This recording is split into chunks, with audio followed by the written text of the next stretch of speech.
I always believed birthdays were meant to be a celebration of joy, milestones, and new beginnings, and this year I had been carrying a secret that was so precious, I could hardly keep it from bursting out of me.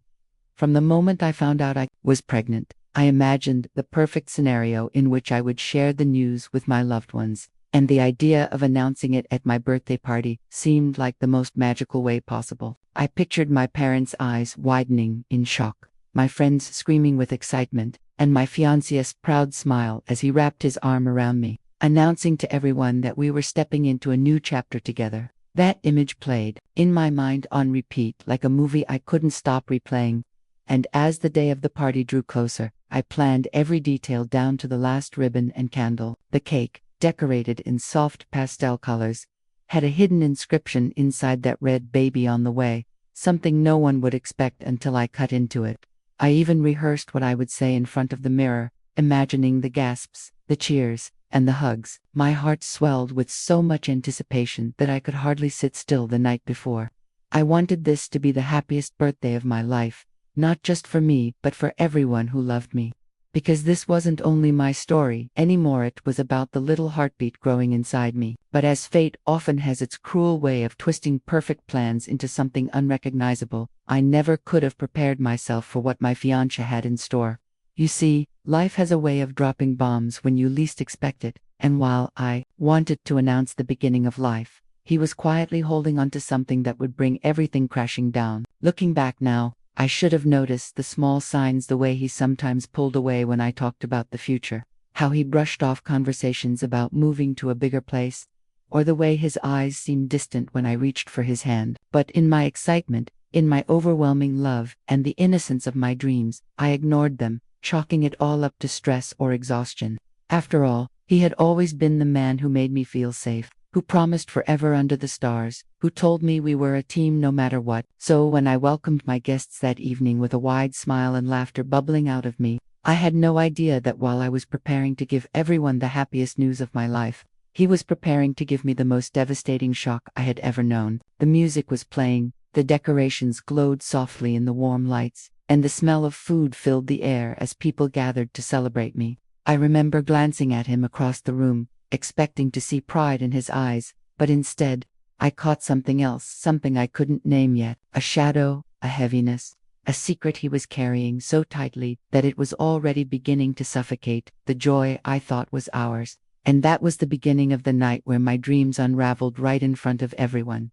The evening began exactly as I had dreamed it would, with friends pouring in, carrying gifts wrapped in shiny paper, laughter echoing in every corner of the decorated room, and the clinking of glasses as people toasted to another year of my life. I kept touching my stomach without even realizing it, a secret reflex my heart knew even if no one else did, because inside me there was more than just a reason to celebrate my birthday. There was life, a new future, a tiny heartbeat that was already reshaping my dreams. I had planned to reveal it right after the cake, imagining that dramatic pause when I cut into it and the hidden words would appear. But as the night unfolded, I started to notice something unusual about my fiancé. He wasn't standing beside me like he usually did at gatherings. He wasn't proudly introducing me to people or holding my hand. Instead, he lingered at the edge of conversations, his smile practiced, his eyes wandering, and his body language carrying a nervousness that only someone in love could detect. I caught him glancing at his phone more than once, his jaw tightening,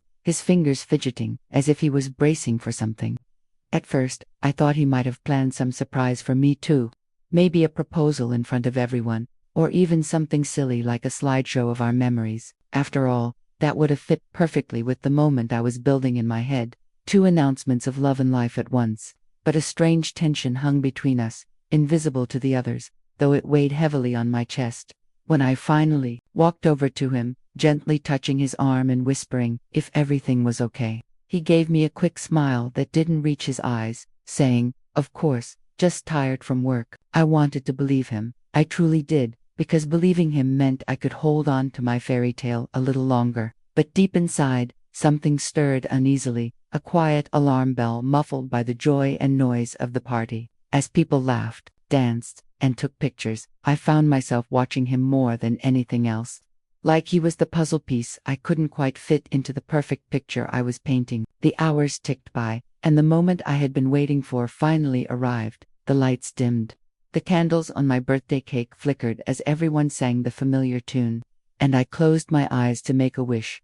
A wish that my baby would be born into a life filled with love and stability. When I opened them, everyone cheered, and I glanced at him with a wide grin, ready to cut the cake and let the secret spill into the world. But just as my hand reached for the knife, he cleared his throat loudly, a sound that silenced the room in an instant. All eyes turned to him as he raised his glass, his face pale but determined, and in that moment, I knew something was about to happen that I could never take back. I froze, the knife hovering above the cake, my heart thudding in my ears as he spoke words I will never forget. He didn't begin with love, or gratitude, or anything resembling celebration.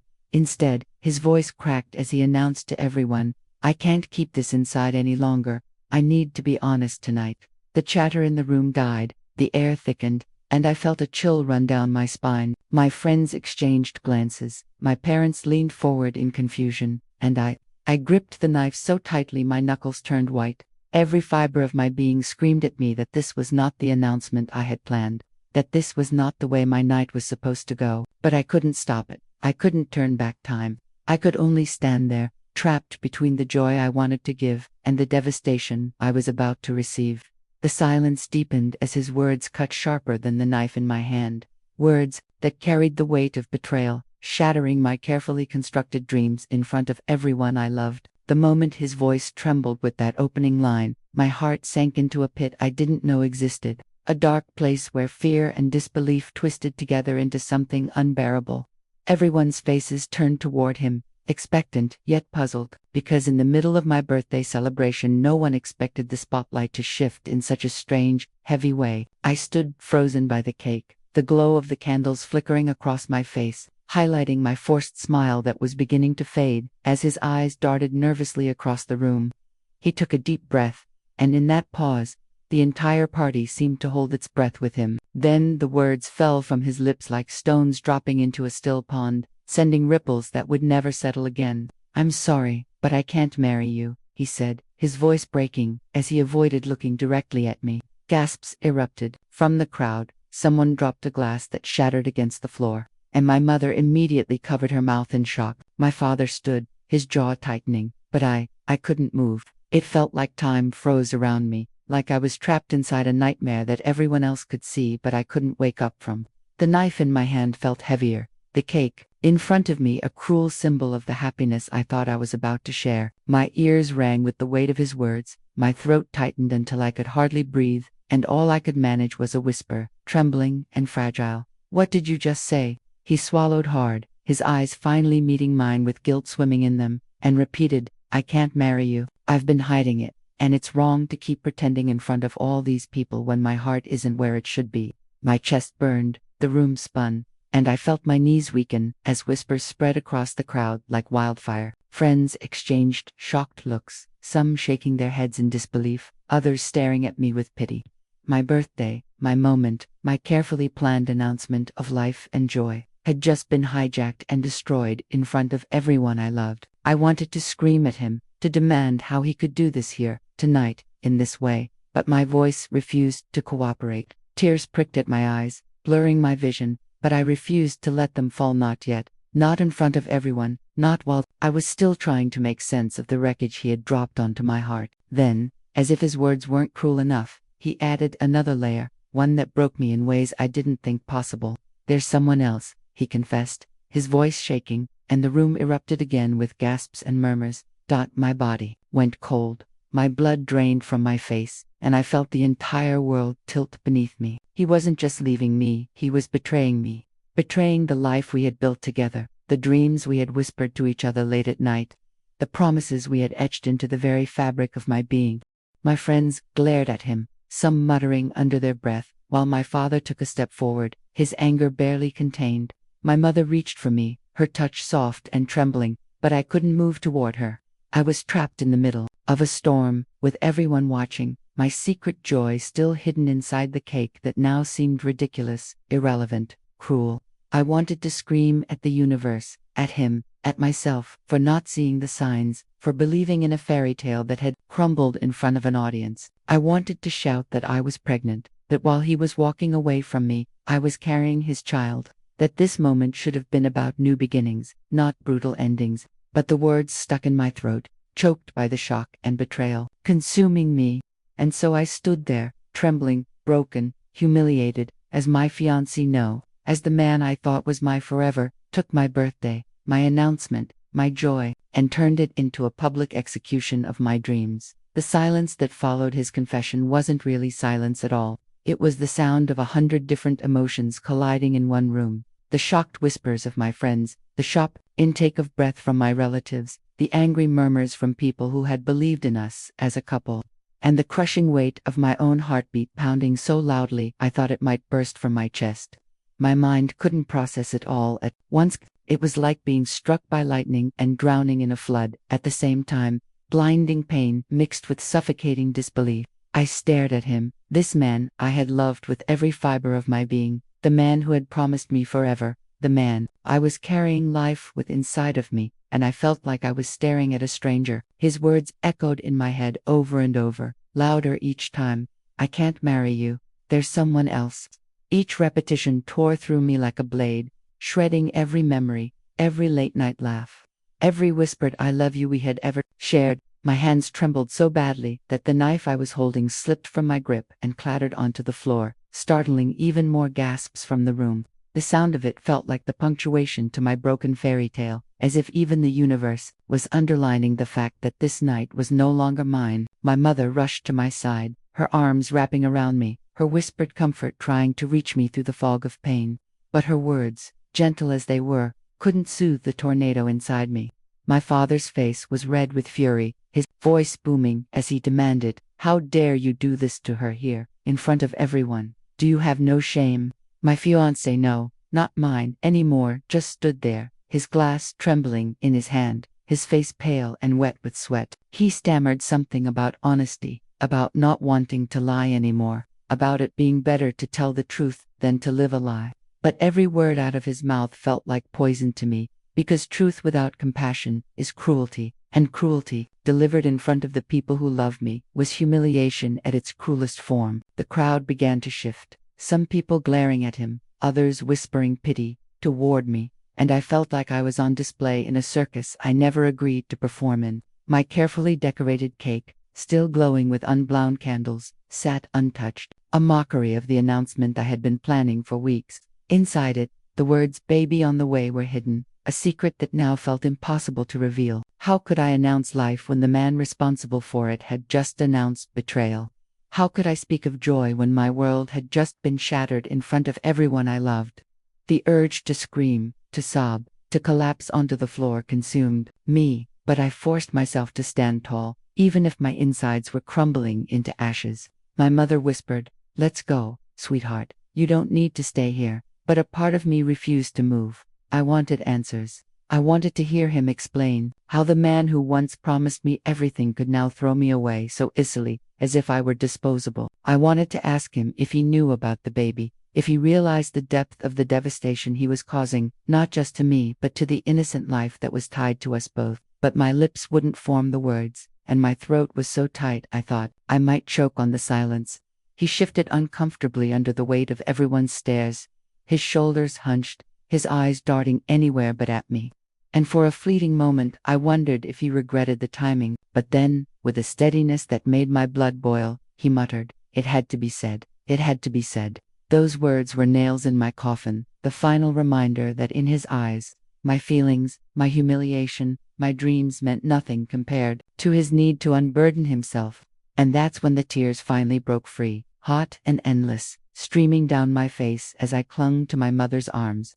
The party that was supposed to be a celebration had turned into my public undoing, and I realized in that instant that no matter how much love I had given, no matter how much I had sacrificed, no matter how much I had dreamed, some people will still choose to destroy you rather than stand beside you. The tears poured without mercy, streaking down my face as though every dream I had ever nurtured was melting into nothing, right there in front of the people I had invited to celebrate with me. My mother held me tightly, whispering that I didn't have to listen, that I didn't have to stay another second in that suffocating room. But my body felt glued to the floor, my mind refusing to let go without answers. I had always believed that the man who promised to stand beside me would never be the one to betray me. And yet here I was, bleeding inside from wounds that words alone had inflicted. My fiancé's no, the man I thought was my fiancé's confession, hovered in the air like smoke from a fire that had just consumed everything I loved, choking everyone who stood too close. Some of my friends rushed to me, some glared at him, and others simply stood frozen, too stunned to react. The weight of humiliation pressed down so hard on my chest that I could hardly breathe. For a long moment, the only sound I could hear was my own heartbeat, frantic and uneven, fighting against the storm inside me. I wanted so badly to scream my truth, to shout to everyone that he wasn't just leaving me, he was leaving us, leaving the tiny life inside me that I had planned to introduce with joy. I wanted to force him to look at me, to see not just the woman he was abandoning but also the future he was destroying.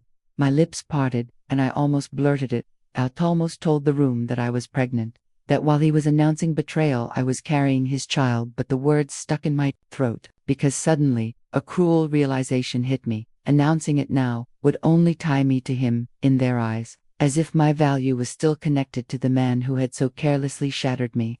I didn't want my pregnancy to be tainted by his betrayal, to be remembered as a desperate response to humiliation. No, this child deserved better. This child deserved a story that wasn't born out of pity or shame, but out of strength and love. So instead, I wiped my tears, steadied my trembling body, and found my voice. It came out cracked but sharp, echoing through the stunned silence of the room. You took my night, you took my dignity, but you will not take my future. Everyone turned to me, eyes wide, some with tears of their own, and for the first time since his cruel confession, I saw him falter, his bravado slipping as he realized I was not collapsing the way he had expected. I continued, stronger this time. If you wanted freedom, you have it. But don't think for a second that this breaks me. One day, you will realize what you've lost. My father's hand tightened on my shoulder, my mother's embrace strengthened, and my friends began to murmur words of encouragement. The power that surged through me was unexpected, like the baby inside me was reminding me I had more to fight for than just my broken heart. With shaking hands, I reached for the cake knife again, my body trembling but my resolve firm. I sliced through the cake, revealing the hidden words, "Baby on the way," etched inside in delicate icing. Gasps erupted across the room once again, but this time they were filled with awe and heartbreak, not betrayal. My mother sobbed openly, my friends clapped their hands to their mouths, and my father's stern face softened with tears. The man who had betrayed me stood frozen, his mouth opening and closing like he had been struck by lightning. I looked him straight in the eye and said, "You didn't just leave me, you walked away from your own child." The weight of the revelation landed like thunder, the room vibrating with its force. He stumbled back, his face pale, guilt and shock warring in his expression. But I didn't wait for his excuses, didn't wait for his cowardly retreat. I turned to my family, to my friends, to the people who would still stand by me even when the world turned upside down, and said, "This child will never feel abandoned, not while I'm alive." The applause that followed wasn't the joyous kind I had imagined at the start of the night. It was stronger, more meaningful, filled with love and support. People gathered around me, hugging me, whispering that I was brave, that I was stronger than he ever knew. And in that moment, though my heart was shattered, I realized that sometimes the worst betrayals give birth to the strongest versions of ourselves. I wasn't just a woman left behind, I was a mother rising from the ashes. And as I blew out the candles at last, I made a new wish, that my baby would grow up knowing love, resilience, and strength, even if it came from me alone.